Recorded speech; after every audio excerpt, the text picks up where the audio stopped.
I've been associated with BoulderNet as a speaker. Oh gosh, it's going on 9 years, and it's an excellent group. And the thing is the interaction, right?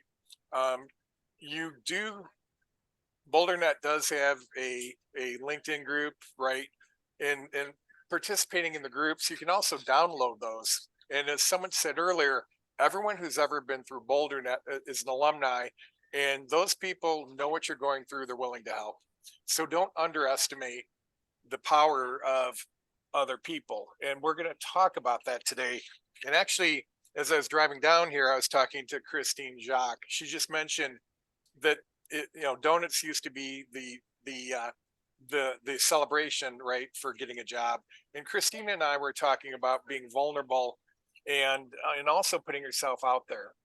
And the thing everyone needs to realize, the process today for job search is really it's really inhuman, right? Using an applicant tracking system to screen candidates out. I had an applicant tracking system. I owned a recruiting business. I was a headhunter for 5 years. And it's an applicant tracking system. We used to track candidates as basic search capability. If it was an applicant screening system, it'd be an ASS, right? An ASS. So the reality is there's a lot of talk about how to game the applicant tracking system, have the best resume to go through the applicant tracking system. Well, I'm here to tell you today that you can make it better, but there is no magic system to get through an applicant tracking system. The magic to getting through an applicant tracking system is having an internal referral. You bypass the applicant, you circumvent the applicant tracking system, right? Because an internal referral is going to get your resume reviewed. Now, if that internal referral is a director or higher, as director in a small company or vice president or higher in a larger company, according to the ladders, you have a 91% chance of getting hired. Does anyone know why that is? Why would you get hired if a VP recommends you or higher? What's that? Go ahead. I didn't hear that. Well, I suggested because they have power. Exactly. Okay, when I was a C-suite executive, I was a chief procurement officer. When I recommended someone to be interviewed, did HR say, "Oh, Mark, I'm not sure about that candidate"? I mean, that would be career limiting. Did the hiring manager say, "Oh, I don't think Mark knows what he's talking about"? The reality is you get an early pass through the process. HR is going to do a cursory interview, and the hiring manager is going to give you more credence because you're referred from an executive. That's why. Now, you still have to have the skills, right? I'm not talking about the Peter principle where you know someone you're going to get hired. I'm talking about a referral. And as we talk about this, there's two other important facts we need to talk about. Harvard Business Review did a study, a multi-year study, 3 years, over 2,000 companies. They asked the question, is an internal referral a better hire? And if so, why? Now, because we always hear an internal referral is a better hire, but they did the study, and what they did over that 3 years is they saw that the people who were an internal referral stayed 43% longer. They got promoted at a faster rate. And when you looked at performance reviews, there's a statistical difference between internal referrals or someone who came through, an external process, right? Indeed, LinkedIn, other job boards, or their own website. But second question was then, let me take a drink of coffee here. The second question was, if that's true, we now know an internal referral is a better hire. HR rarely asks on an internal referral, the referrer, how do you know them? Then the question was, did it make a difference between, did you just casually meet them, or have you known them over 10 years? And it was graduated between that. I thought myself that the longer you knew someone, the better the quality of the internal hire. There was no statistical difference between a casual knowledge of the person and knowing them greater than 10 years. Does that blow anyone's mind besides mine? If it blows your mind, you use your hand raise or use an emoji. We're going to do emojis, or raise your hand or use an emoji. Does that blow people's minds? There was no statistical difference. Think about that. Then they did a follow-up study, thank God, and they asked the question, at what point on a casual referral did the person lock their opinion to do that referral? Does anyone want to guess what the magic number was? Throw out some numbers. Just say them. I want some input. What's the magic 7 number? minutes. No, it's longer than 15 7. minutes. 15 minutes? You're close. A little higher. 18. Clint, you're close. Take 1 minute off it. 17 minutes. Okay, what they learned, and this was done, through controlled experience with psychologists and sociologists, was you have an initial impression, right? When you meet someone, if we're meeting in this coffee shop, and I told this group, but if I had I have a meeting before, actually a meeting before the meeting with the National MS Society, am I gonna look frazzled, and am I gonna mention that, or am I gonna stand up, smile, and shake their hand? Am I gonna make a positive first impression? You have that first impression either on Zoom or in person, and smiling actually and is being inviting is huge. So we have the initial first impression. And another question, or let me make a statement. We think we can fake it till we make it. The reality is we know with a 90% confidence rate someone's emotion if we can see them within 7/10 of a second of them speaking. Think about that, 7/10 of a second. And we think we're faking it. But if we look at people on here, if you look at someone who has slumped shoulders, they're not smiling, their head's kind of down. What do we think about that person? What kind of emotion are we assigning to them? Disengaged. Yeah, but you see someone smiling, you see someone, they don't have their cats jumping in the background, and they look good and inviting. So there's that initial impression. You start to talk. What they learned was, if we use our intuition, we are going to judge that person over that 17 minutes and lock the opinion on an internal referral, specifically that question. So what that tells you, I tell people to ask for a 20-minute networking meeting. The reason you ask for a 20-minute networking meeting is I've only met one person, a vice president of engineering, who was anal retentive. He scheduled in 15-minute increments. And everyone else schedules in half hours. So if you ask for 20 minutes, you're going to get a half hour. You ask for 20 minutes to be positively different, and you say, no, really 20 minutes. And especially video, right? And what you're going to do at 18 minutes, if it's going great, you're going to say to the person, if I'm networking with Jared on the call, Jared Fordham, I'm saying, Jared, this is a great conversation. I only asked for 20 minutes. It's going really well. Can we continue for a couple minutes more? Knowing that Jared's scheduled a half hour, right? And Jared's going to either say yes, or Jared says, no, I've got to prepare for my next meeting. You say, great. Can we schedule a follow-up call to finish and do it right then? Calendar it right then, right? If it's not going well, you're not, there's no interaction, and it's not producing anything. At 18 minutes, I'd say to Jared, hey, Jared, it's been a great call. I know I only asked for 20 minutes. I've got another meeting scheduled. I really appreciate your time. Let me send you a follow-up email. And you cut it, right?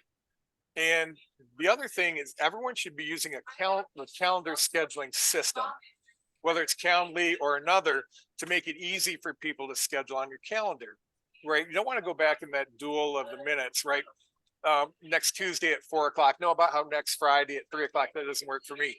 Make it easy. But the other thing is to be your authentic self, right? And to know what your value is. This process is very impersonal with the applicant tracking system, with being ghosted, no feedback, or they insinuate you're going to go to the next round. Then you get that letter, dear candidate, thank you for your time. We've gone another direction, right? So the reality is, I see a crisis of confidence after 5 months. You've had so much negative feedback that people internalize it and think there's something wrong with them. They start to forget their value.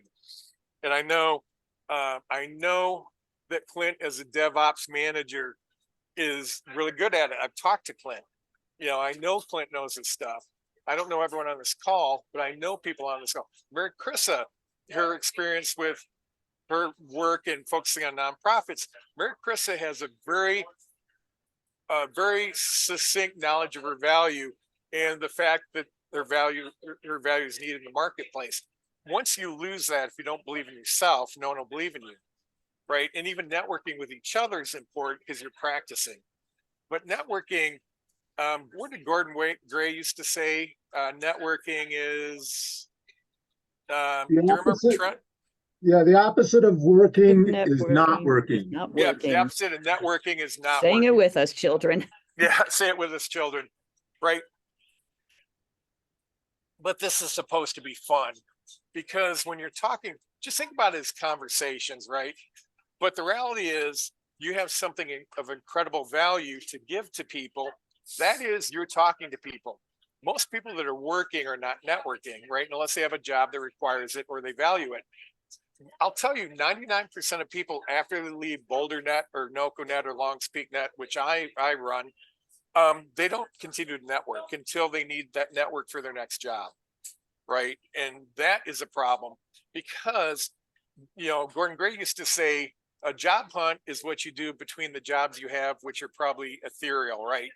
You just don't know. You're working at a great company, it gets purchased. I worked as a client with a design engineer. Since I worked with him 5 years ago, he's literally had two companies that he went to that company, they got acquired.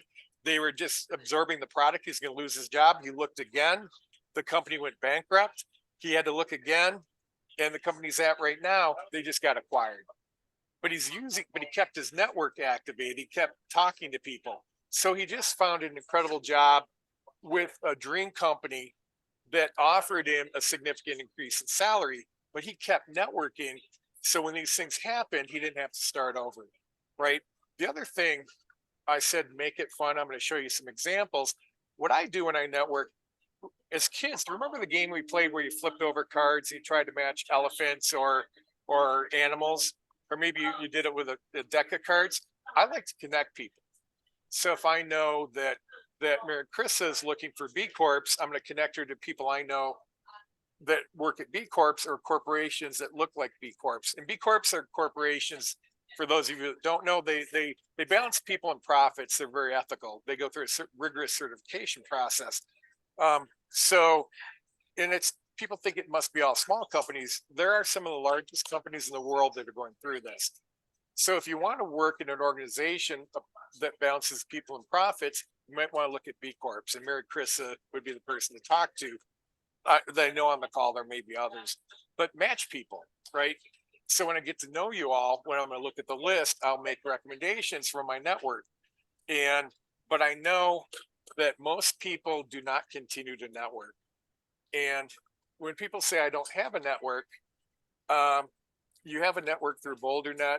Let me ask, let's see, Jared, I'm going to voluntold you. It's one of my favorite things to do. So how many LinkedIn connections do you have approximately? I don't know, 500 or so, 500, something okay. like that. Yeah. Okay, 500. And everyone's like, that's a vanity number, right? Oh, 500, 501, it says 500. The thing you want to do in your job search is connect to everyone, because you want to think about cloth. It's a loose, the cloth is loose. You want that fiber weave to be tighter. So you create a broad network connecting to everyone. Now, what you want to do, and Jared, to stay with you, what are you looking for? What type of position? Something in the machine learning AI space. Okay, cool. Just got out So of boot you're an camp. AI. So Boy, yeah. if you're a data scientist, you could write your own ticket right now. But AI is hot. Someone from NocoNet, is it Terry Krosky that's really doing a lot of research in the AI space?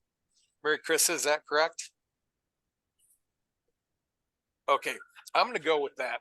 I'm 99% sure it's Terry Krosky because he wants to get into that space too. So Jared, I put my email address in LinkedIn.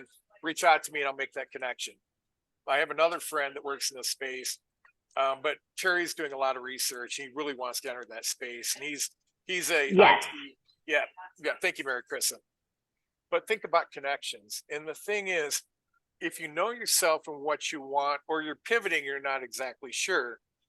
Like you're pivoting, Jared, right? Because you don't have that position today, but you're looking at different positions.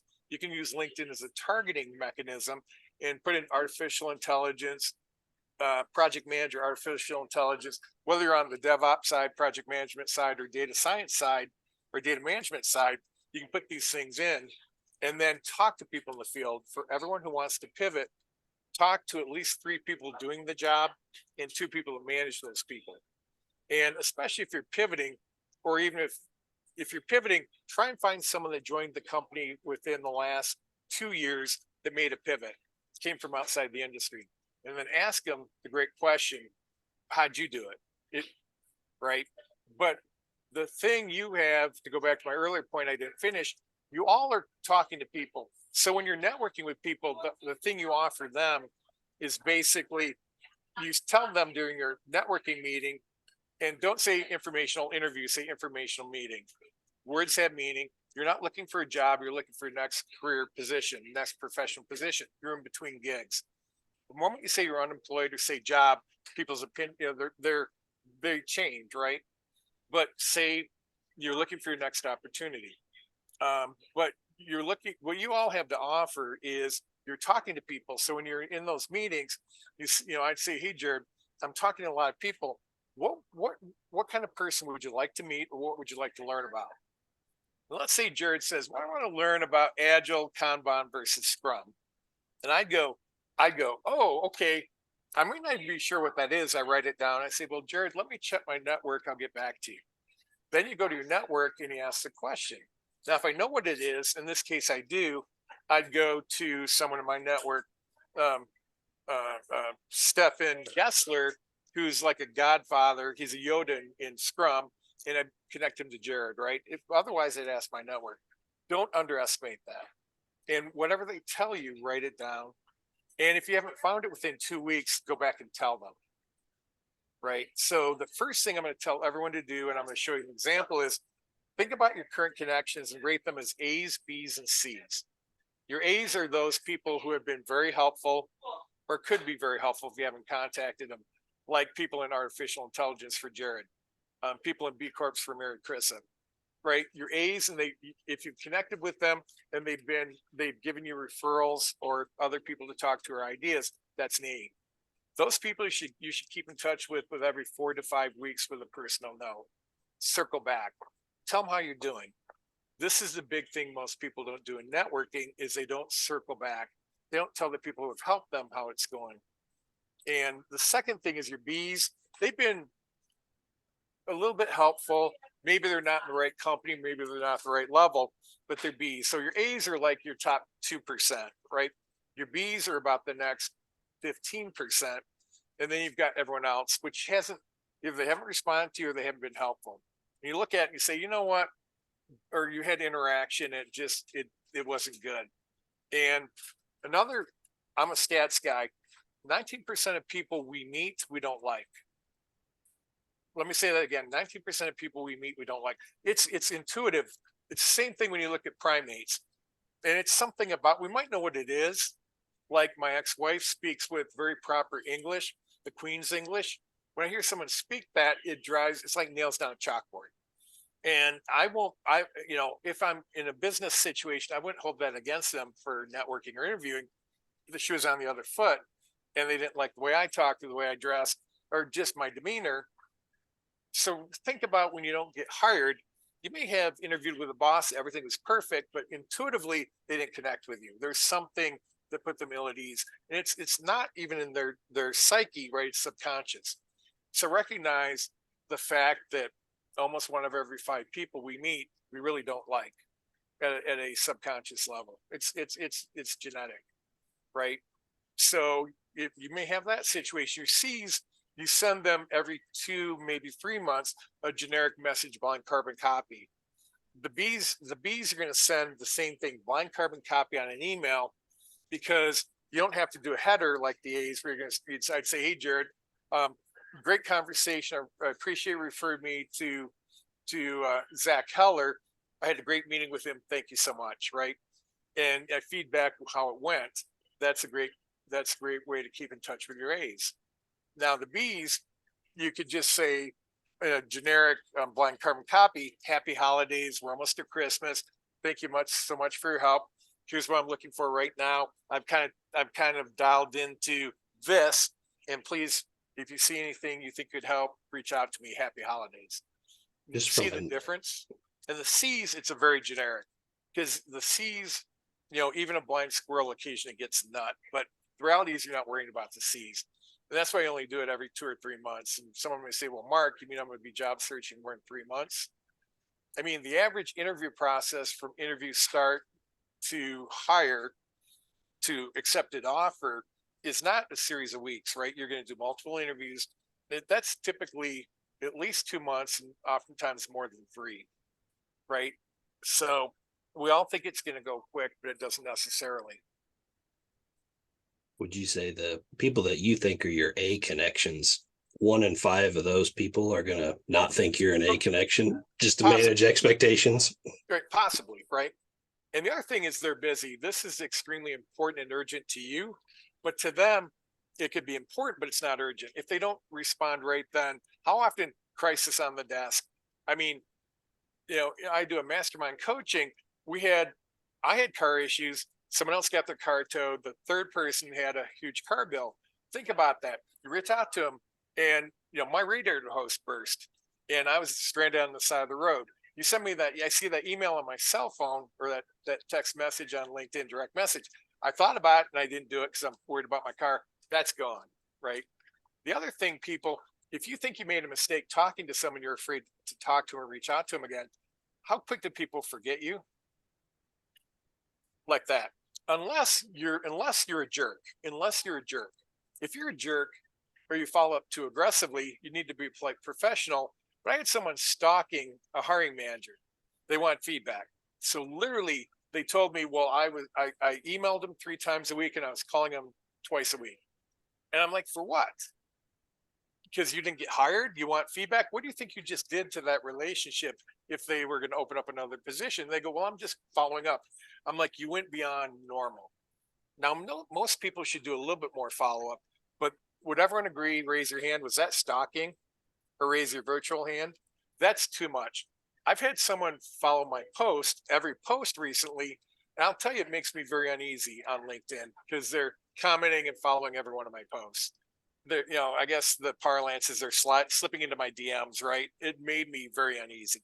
But on the pest meter, most people need to turn it up a bit.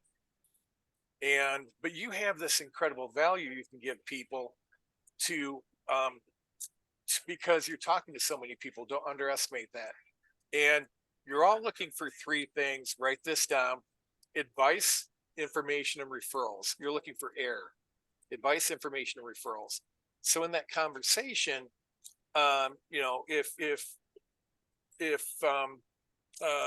if Mary Chris is talking to her target company's New Belgium, if she's talking to maybe through a friend, right?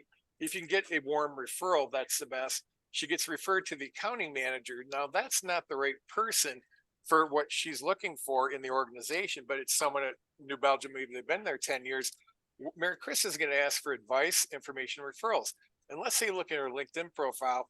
She sees that the hiring manager was hired in the last 2 years. One thing is, how did you get hired? What's the culture of the company? It has all this great press. How do you see it being in accounting where you're working with suppliers and customers and channel partners, distributors, asking intelligent questions? Oh, we really have a great system. Our vendors are very supportive of us, blah, blah, blah. Maybe she hears, hey, this new implementation of this business system has really hurt the business. She files that away. You're looking for intelligence, information. And she's asking about, I'm looking for this type of role as a program manager or project manager. Who do you think I should talk to in the organization? And then that accounting manager gives a referral or says, I'm not sure, but okay, great. And what advice do you have for me? Because you joined the company 2 years ago. And maybe she said, well, I found this through my cousin and it wasn't yet posted. And, once it was posted, I got an internal referral. But at 17 minutes, Mary Chrissa could ask, would you be an internal referral for me if a position comes up? Would you mind looking? Or if you hear anything in project or program management, if that connection's good, she can ask that. Now, a lot of people would say, well, Mark, that's really bold, but now you know the statistics, right? But if that conversation's not going well, Mary Chris is not going to do that. And so this does take some emotional intelligence. You have to not, you have to be conscientious on what's going on. And please recognize you can have more than one conversation. A lot of people when they're networking, they want to get everything they can in one meeting. But the reality is, who's married on the call or has been married? Raise your hand. Did you marry the first person you dated on the first date? Tell them you're going to marry them and have kids? I actually had one person say they did. That's one of a million. But no, wouldn't that be creepy if on a first date, they're telling you, hey, we're going to get married. We're going to have 3 kids. We're going to have a White House with a picket fence. I mean, you'd run like heck, right? So don't think you need to extract everything out of one meeting. I say it's like when Jack was in the water, right? And I'm trying to think of the other character's name. She's on the table, and Jack should have been clamoring to get up there, but she goes, I'll hold you forever. But yet he died and sunk underwater, right? Everyone else is trying to scramble it to get into the lifeboats. And what are they doing? They're whacking them with the paddles because they're trying to survive, right? But Jack was more like, I'm talking to you, try not to get in one, although you're not going to die, right? Networking has never killed anyone. Has anyone ever been told you're stupid when you've asked for help? No? No. Okay. No. This is the most important thing I may say on this call before I give you an example. Would everyone on this call, if you're employed, help someone that reached out to you in a polite, professional way to ask for help for their job search? Raise your hand if you would. Okay, those of you that won't ask for help, my mentor said, I don't want to ask for help. I can do this myself. And my mentor said, Mark, you are the most selfish SOB I've ever met. And I thought I was a nice guy. He smacked me in the head with that. And I said, what are you talking about? He goes, you would help someone else, but you'd steal their joy to help you. You'd steal their joy to help you by asking for help. Now, some won't help, but you know what? Don't judge them. Go on to someone else. But most people will help. The reality is, when I was a C-suite executive or a VP, 6 years, I told my executive assistant, if anyone ever reached out in an email or a telephone call to ask for help with their job search, I will help them. Schedule a time or put them through. In 6 years, how many people asked for help? It was one. A lot of executives will take time. Someone from BoulderNet called, they called an executive. I used this example recently. He was a surveyor in the oil and gas patch. He wanted to get into solar, and so he's looking at this company, 150 million in revenue. He couldn't find anyone on LinkedIn in the company except some very low level people and the president. I said, call the president, and you've got your networking script. He called the president. The president picked up the phone. Hello. And he said, I'm looking at the Flatirons right now. I see a bald eagle flying. It's a great, beautiful, sunny day. He's just talking. And luckily, I almost said his name. Luckily, he just shut up and listened to him talk. He said, who is this? And then he, instead of jumping into the script, he goes, I wish I was there. My name is XX. I wish I was there with you. I love living in Colorado. I moved here 10 years ago. They talked for 5 minutes. Then the president said, well, why are you calling me? And he laughed. He goes, well, I'm looking to pivot into solar, and there's this position. And it's funny. He said, my coach told me I should call someone at a higher level, and you're the only one I could find on LinkedIn. The guy said, well, tell you what, give me your name and go through our applicant tracking system. I'm going to send it to our director of HR. Literally an hour later, he got a call for an interview. Now he didn't get hired. He was the second choice, but he kept in touch with that president. He ended up at a different company. It can happen. It can happen, people. All you have to do is put yourself out there. And I think someone said earlier, but if you're over the age of 40 and or you make over $100,000, you should be spending half your time networking, unless you're looking for government jobs. Government jobs, you have to be careful, because if you talk to the hiring manager, they may have to recluse themselves from the early steps of the process, because they run a transparent process. You have to follow everything that they require. Now, a lot of CSU until recently didn't even have an applicant tracking system. They had research assistants going through the resumes because they didn't want a tracking system. They're making sure first, did you do everything right? And then did you have the requirements? And they passed it to HR. But government you have to do something different. Talk to people who've retired or transferred out of the department. I've talked a lot, and my person's not even here yet, so which is great. Questions before I show you an example. Yes, hi, Mark. I had my hand up, but you probably thought it was with when you asked us to. Yeah, you were. Yeah. I'm sorry, you were off screen because I only had the 4 views. Oh, okay, no worries. Yeah, sorry I came in a few minutes late. I No, just no, was not at something all. with I'm Zoom. glad you're here. Yeah, so I came in when I just wanted you to just a little bit more on what you were talking about. When I came in, when you were saying, so let me see if I understand you correctly. You're saying that it doesn't really make any difference if you've known someone a very long time or Right. not, or Yep. compared to someone you may have Yep. just met half an hour Exactly. ago. As long as you make a favorable impression on them, Correct. you're gonna, statistically shows you're gonna have just as good a likely outcome for career and other purposes, business or whatever purposes. In your job search. Yep, an internal referral. Correct. The only difference is if they're higher up in the organization. That makes a difference. In a small company, if it's director or above, you're more likely to get hired because you're going to bypass early steps. If VP or greater in a bigger company, either nonprofit or for profit. That's correct. Just clarify, when you said the only difference, so you're saying if it's at a certain level, it makes no difference, but if they're higher level, then the longer you know them, it makes a difference? No, it doesn't make a difference either. It's just the level gets you through the earlier steps in the process. When I was a C-suite executive, when I referred people, immediately HR passed them on to the hiring manager. The hiring manager was going to interview them because it's also career limiting. If someone were to say, I don't trust this executive's opinion about this candidate, now you still have to have the skills, right? But the reality is positional power is important because it doesn't get you just reviewed, it gets you interviewed, right? That's the other step.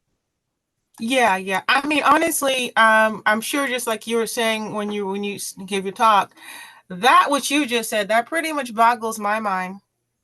Mm-hmm. It boggles my mind. It really did is mine interesting. too. It did mine too. Until I started to become a job search coach. We just had someone, she attended, I can't think of her name. She's out of Utah. She attended BoulderNet. And there's an organization she wanted to work at, and I was working with her as a client. And I said, don't you know anyone? She's looking at LinkedIn. She goes, I think my mom plays bridge, maybe with someone there. Well, her mom did play bridge with someone there, as great friends for 13 years with one of the executives in the organization. And I wish I could think of her name. It'll come. June Zhu. Yeah, June. And so June Zhu. So June called her mom. Oh, we're bridge partners. I know her really well. Immediately texted her and got the two of them together. They talked. They were 90% of the way through their interviewing process. They introduced June to the process. Now she had the skill set. She got hired. And the other thing was they gave her an offer above what the post was. Right out in Utah, they don't have to post, like Colorado. You don't have to post wages. Certain states have those requirements, but they actually had a maximum posted. They gave her a higher salary and a sign-on bonus, which she talked about at LPN. And that really, she had the goods, but also that executive in the company, I'm sure part of that had to do with they wanted to make sure that executives thought the compensation was more than generous, right? And June was amazed. Wow. She goes, I can't believe they gave me a sign-on bonus and even more money. And we asked for a little bit more, and they gave her a lot more. And she talked about it at LPN. Think about that. They're 90% of the way through their interview process. The hiring manager, the HR talent manager told her afterwards, if you hadn't talked, if that referral wouldn't have come from this person, we would have never stopped. We would have hired the person we were focusing on. And wow. It can happen. Right, because that executive and that organization, that's a $500 million organization. I'm not talking about a small company, right? That's a $500 million company. But rank has power and privilege to help you. The higher up the person is. Also, we have to think intellectually. If someone's in the department, right? If you're looking for a job as a program manager and someone works in a program management office, there's probably a little bit more credibility to that when it's a referral from inside the organization for position in the organization, but they didn't study that. But what this means is this is resetting your attitude, right? This is resetting attitude because what you think is true is not true, right? And the younger you are, young people don't have any issues reaching out to anyone at any level because they don't think they have no, or if you're early in your career, you have no idea that you shouldn't do that, right? Think about who we hired to do telephone networking, telephone sales, telesales, young people. Why do we do that? They don't think, oh, I'm interruption marketing. And please don't think about this as interruption marketing, right? You are a polite professional looking for assistance, doing the same thing you'd ask someone else to do, right? Wow. And so if you think about this, I'm gonna pull something up and share this with you. I can go probably 10 more minutes, but let me share this. And I have approval from this client to do this.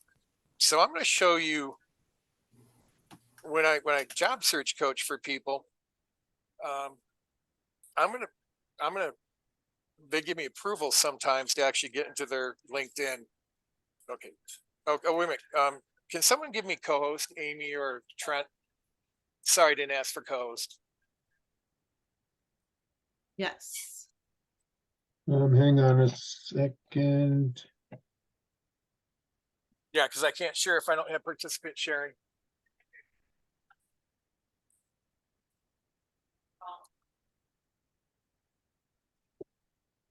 Let me know when I have it.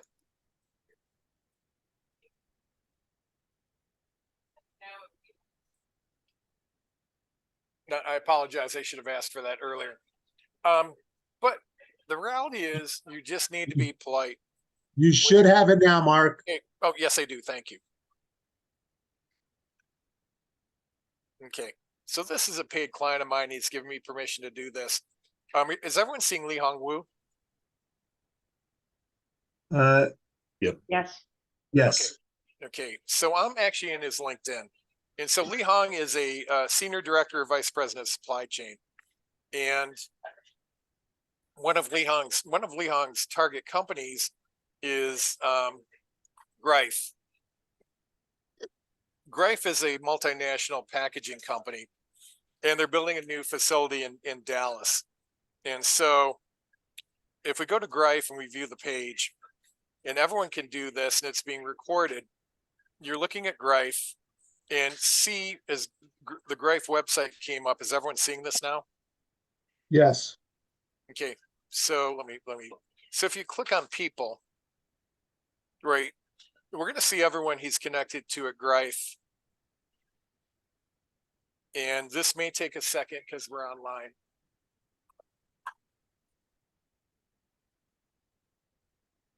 It seems like it's taking more than a second. That's one of the problems with LinkedIn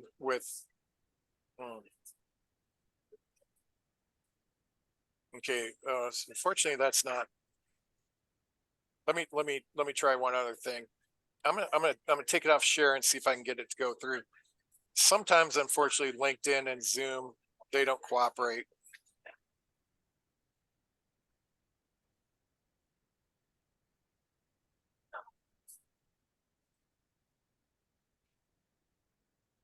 Okay.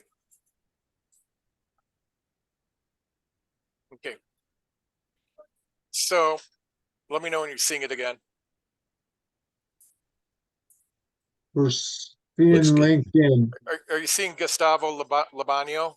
Yes. Yes. So what I did, I clicked on the people tag and then I just typed in VP. So once you get into a company's LinkedIn website, you can actually do a further search. So we're trying to connect to people at the executive level. And so Sean Presley here, the connection request, and you want to add a note, right? And then, hi, and this is a cold connection request, right? Hi, Sean. You I'm just writing it very genetic. You popped up on LinkedIn.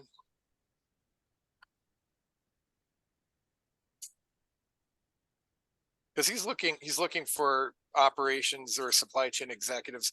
LinkedIn as someone to know, and I'm working to expand my network. My executive network in operations, general management, and supply chain. Please accept my connection request, right? This is called a two-step best. Oops, I almost put Mark, right? Lee Hong. Okay, so everyone saw the character count. You get a maximum of 300 characters. And so, hi, Sean, because we did the search. He popped up as a general manager. So he's saying, I want to expand. I'm saying for him, and he does this himself because I taught it. I want to expand my executive network and operations, general management, and supply chain. Please accept my connection request. When you do this type of introduction, about 40% of people accept it, right? Someone hit send. You know, you want to make sure it's spelled correctly, and it's a general request, right? And I hit send. And now, if we were to look over in his, if we look in his messages, let's go back to LinkedIn. If we look at his messaging,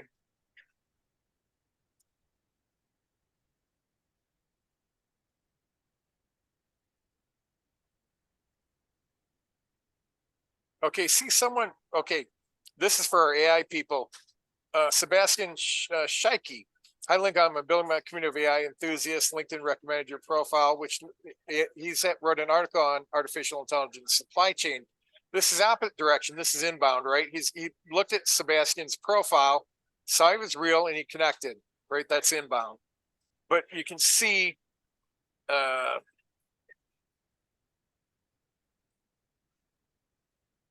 me see if there's one. Okay, Clint Mitchell on the call. Clint connected with Lee Hong because I told him to.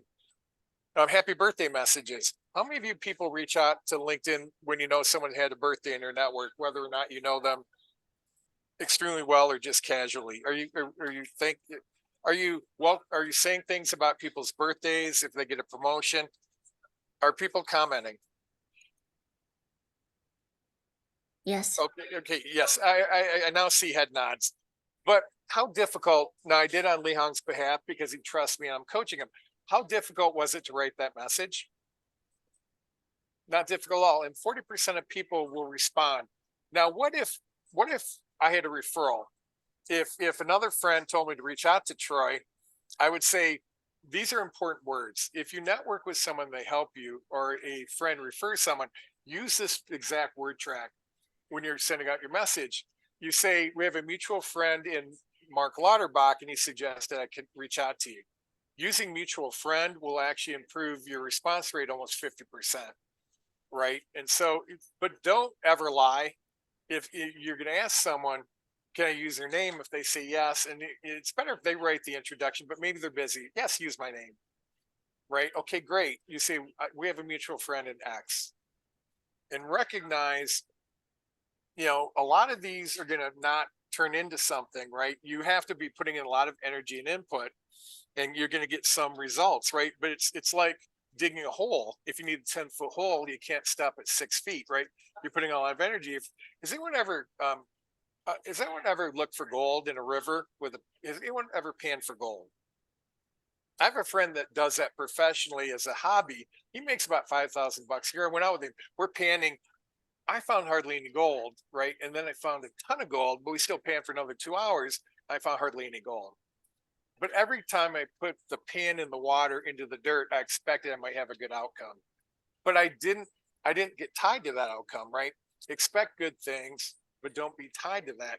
If you don't get it from one person, go to someone else, right? And just the thing you have to do is first change your attitude and know that most people want to help. You got to tell them how to help, which is what are you looking for? And if it's a referral, I'll do a more direct message. So if that was a referral, I might say, I'm really interested in talking about the operation strategy of Greif, because I think as supply chain positions come open, I may be a great fit, knowing that supply chain reports to the general managers. I'd be a little bit more direct, right? If it's a referral, I'll be a little bit less direct if it's not an internal referral, right? If you don't have a referral from someone, unless you're looking for a referral because there's a hot job you want, you apply for the job online, you're looking for a referral, you're gonna be more direct, reaching out to people, saying, hey, there's a job currently open I want to apply to. Is everyone tracking with me on this? But it all Yes. starts with attitude Yeah. and value. It all starts with, don't diminish your own value or your own shine, as a friend of mine says, just because you've been looking for a while, your process has been wrong. If you're getting interviews, if you're applying and not getting interviews or callbacks, something's wrong with your application process, your resume or your cover letter, and not getting internal referrals to tie into it. If you have a good resume and things are working well and you're getting internal referrals, you get HR and you pass down to the hiring manager, and you're not moving forward. Well, that means the way you're interviewing with the hiring manager is wrong. Don't change your upfront process, change what's not working. And then as et cetera, right? If it's not broke, don't fix it. I see a lot of people tweaking resumes where the problem is they're not interviewing well. Maybe they're not doing storytelling well. So, but the other thing I'm going to offer is I put my email. If someone would email me the sign-in sheet, I'll send everyone a script for a little bit of video on how to do this as a follow-up. Oh, and that, unfortunately, that's all I have time for. But I really appreciate everyone. I know you're going to go do introductions now. But Amy, if you would send me the sign-in sheet, Yes. and then I'll send out the script with a short video for everyone. And BoulderNet, incredible resource. I run LongsPeakNet, the sister organization. We meet every other Tuesday. Our next meeting's on December 19th. Find us on meetup.com. Thanks, everyone. Cool. Any questions about this too, reach out with an email and ask me. And everyone Thanks, Mark. everyone have an incredible day. Know you have value, know you have worth, and know that you're loved. And appreciate your time. Everyone have a good day. Thank you. Thank you, Mark.